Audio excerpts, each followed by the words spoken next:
Hello भाई। मेरा नाम मोहम्मद इमरान है और ये मेरे भाई मोहम्मद नदीम। हम यूपी से हैं, डिस्ट्रिक्ट मुजफ्फरनगर। हम इधर चेन्नई में हैं, तमिलनाडु में। हम इधर काम के लिए आए थे, 2 महीना हो गया हमको इधर। और हम जब लॉकडाउन हुआ था 21 दिन का, तो हम होटल से खाना खाते थे। तो लॉकडाउन की वजह से होटल बंद हो गए। तो उनमें से होटल में से एक बंदे ने रूम पे ही खाना बनाना शुरू कर दिया। तो हम वहाँ से फिर खाना लेके आते हैं और खाने लगे। उसके बाद फिर यहाँ पे इन्होंने सील कर दिया पूरी इसको, कॉलोनी को पूरी को सील कर दिया। अब हम वहाँ पे जा भी नहीं सकते। तो हमको खाने की बहुत प्रॉब्लम है। और यहाँ की जो सरकार है तमिलनाडु की, कोई व्यवस्था नहीं मज़दूरों के लिए। अभी हमको 1.5 महीना हो गया, कोई व्यवस्था नहीं। अभी तक हमें एक दिन के लिए भी ना किसी ने खाना दिया और ना किसी ने कोई राशन दिया, कुछ भी व्यवस्था नहीं। हम इधर फंसे हुए हैं। और जो हम पे पैसा था पहले, जो 21 दिन का लॉकडाउन हुआ, हम पे जो पैसा था वो हमारा पैसा खर्च हो गया। और हमारा रूम का रेंट भी बढ़ रहा है। रूम का रेंट हमारा 1.5 महीने का रूम का रेंट हो गया है। और हमारा दिन पे दिन जो खर्च हुआ, हमारे जो घर से पैसे हमने मंगवाए, कभी 2,000 कभी 5,000, जैसे जैसे घर का हिसाब था बेचारों ने, उन्होंने पैसे हमारे पास भेजे। अब वो भी कहाँ तक पैसा भेजे हमारे लिए। तो अब हमारे पास पैसा ख़त्म हो गया। तो प्लीज़, हमें यहाँ की सरकार कोई व्यवस्था नहीं दे रही। और किसी भी मज़दूर को, कोई भी मज़दूर कहीं भी खाना नहीं मिल रहा, किसी तरह का कोई राशन नहीं, कुछ नहीं मिल रहा। अभी क्या है, अभी हमारी सर में दर्द हुआ था, तो हम यहाँ पे अपोलो मेडिकल गए थे। तो वहाँ पे हमने टैबलेट मांगा सर के दर्द का, तो उन्होंने हमें टैबलेट नहीं दिया। उनके पास टैबलेट थी लेकिन हमें देने से उन्होंने मना कर दिया। बोल रहे थे कि पहले खांसी, बुखार और सर का दर्द, इसकी दवाई नहीं मिलेगी, पहले इसका टेस्ट कराओ। पहले इसके गवर्नमेंट हॉस्पिटल में जाके इसका टेस्ट कराओ। अब इतनी सी छोटी चीज़ का टेस्ट कराएं, सर के दर्द का। तो हम सब, ये हमारी ये अपील है आप लोगों से कि हमें, हमारी वीडियो को ज़्यादा से ज़्यादा शेयर करो और हमें यहाँ से निकलवाओ। अभी तुम बाहर जाकर देखोगे तो लाखों मज़दूर कंधे पे बैग टांगे हुए फुटपाथ पे बैठे हुए हैं। और यहाँ पे हमने क्या देखा, यहाँ का जो प्रॉपर आदमी है, उन्होंने तो अपना 1 महीने का 1.5 महीने का राशन लेके अपना घर पे रख लिया और अपना आराम से अंदर खा रहे हैं। अब हम जब मजदूर आदमी है, जो हम बाहर के आदमी हैं, अब हम क्या खाएं? ये हमारे साथ प्रॉब्लम हुआ। क्योंकि हमें राशन तो मिल जाएगा, हम अपने पैसों का राशन तो ले आएंगे, लेकिन बनाने के लिए हमारे पास कुछ नहीं है।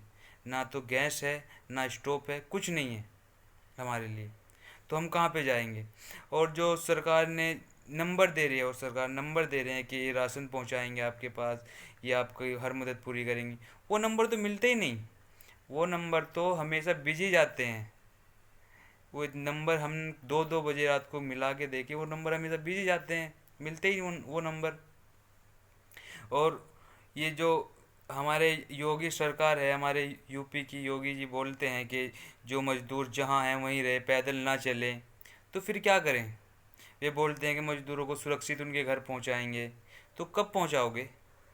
जब हम मर जाएंगे तब पहुँचाओगे? 1.5 महीना हो गया ना, तो हमें हमारे घर पहुँचाओ ना। 1.5 महीने तक हमने सब्र किया, हमें हमारे घर पहुँचाओ। और अभी हमने क्या देखा कि अभी रेलवे के किराए के लिए शायद आप, राज्य सरकार या केंद्र सरकार किराए से डर रहे हैं मज़दूरों के लिए, कि मज़दूर किराया नहीं देंगे। क्यों? हमें इसलिए क्यों लग रहा है? क्योंकि अभी हमने कल और परसों में क्या देखा, 2 दिन में दारू की दुकान, शराब की दुकान खोली गई। क्यों खोली गई? क्योंकि उससे सरकार को फ़ायदा है। और उस पर 1-1 किलोमीटर की लाइन लगी। सरकार ने तब तो सोशल डिस्टेंस का ख्याल नहीं रखा। अब इतने आदमियों में 1-1 किलोमीटर में अगर किसी को कोरोना हो, तो वो तो हो चुका होगा। अब तुम पीछे भागते रहो उसके, जिसको कोरोना हो गया तो हो गया होगा। अगर यही काम तुम मजदूर आदमी के लिए ट्रेन में भेजते उनको, और वहाँ जाके उनका चेक करते स्टेशन पे, तुम सब मजदूर घर भी पहुँच जाते। लेकिन वही है ना, मजदूरों से आपको पैसा नहीं मिलेगा, और ये आपकी बहुत बड़ी गलतफहमी है। मजदूर अगर आप पैसे के लिए कर रहे हो तो मजदूर आपको पैसा देगा, क्योंकि यहाँ हम अपनी जेब से खर्च कर रहे हैं, तो हम आपको भी पैसा देने की हैसियत रखते हैं।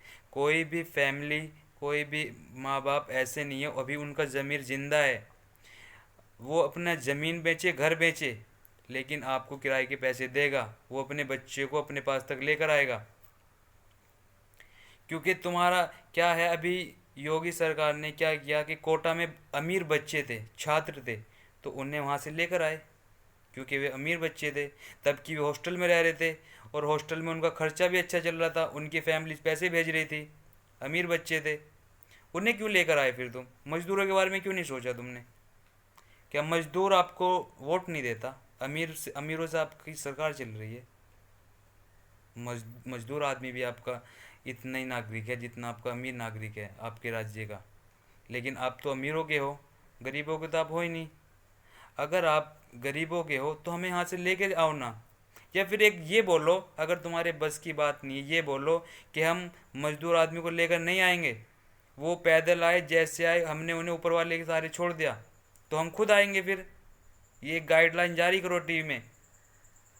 और अभी हम क्या देख रहे हैं कि सरकार गाइडलाइन जारी कर रही है कि क्या बोलते हैं उसको, क्या बोलते हैं उसको, कि वो भरो, फार्म भरो और फॉर्म भरो, उसमें ऑनलाइन में फॉर्म भरो। तो ये ऑनलाइन फॉर्म कैसे भरेंगे?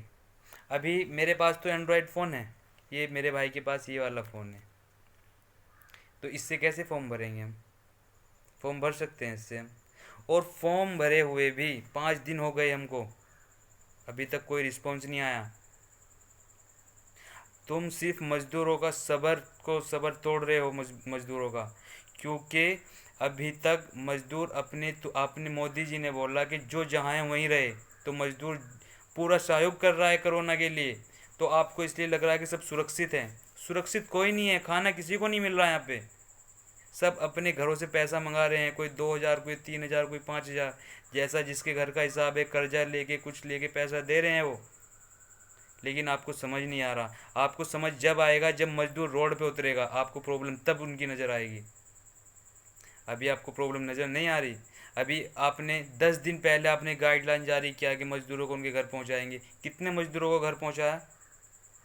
अभी तक तमिलनाडु से एक भी ट्रेन नहीं चली, तो आपके ऊपर कौन कैसे विश्वास कर लेगा?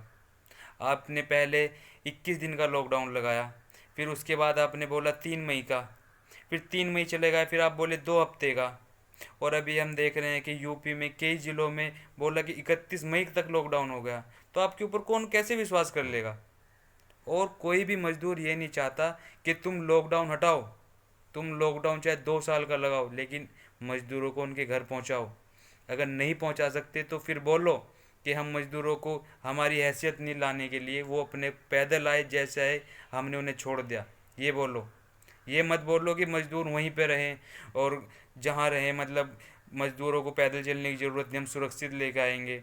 अगर आप तमिलनाडु से 2 ट्रेन रोज़ भी चलाओगे ना, तो मज़दूर को सब्र होगा कि एक दिन मेरा नंबर भी आएगा। लेकिन आप तो ट्रेन चला ही नहीं रहे हो, आप तो पता नहीं किस चीज़ से डर रहे हो। मज़दूर आपको किराया देगा।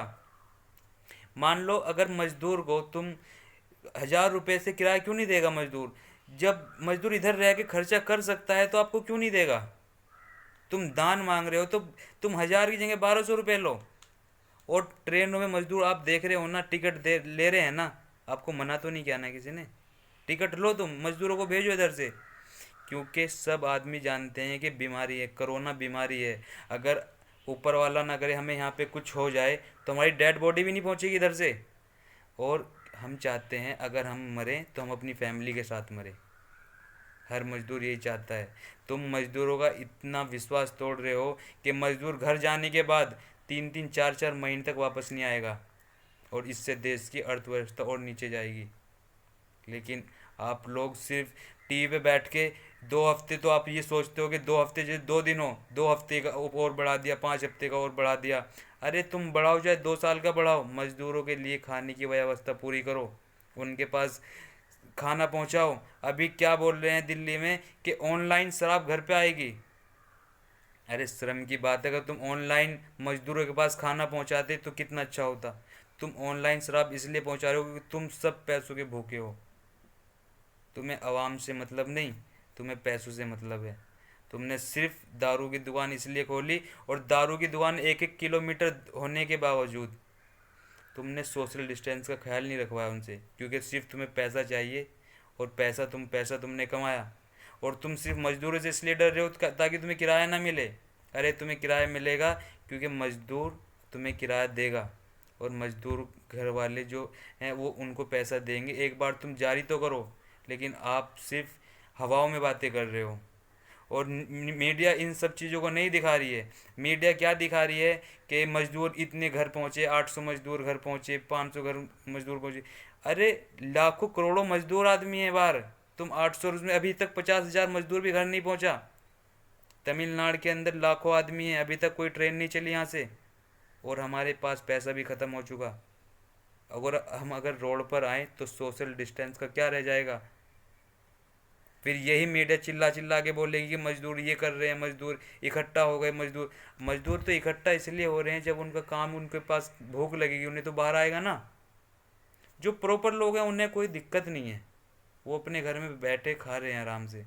अगर तुम लॉकडाउन करने से पहले सब मजदूरों को एक एक स्टोव देते और राशन देते तो कौन आपके लिए, कौन घर जाना चाहता था।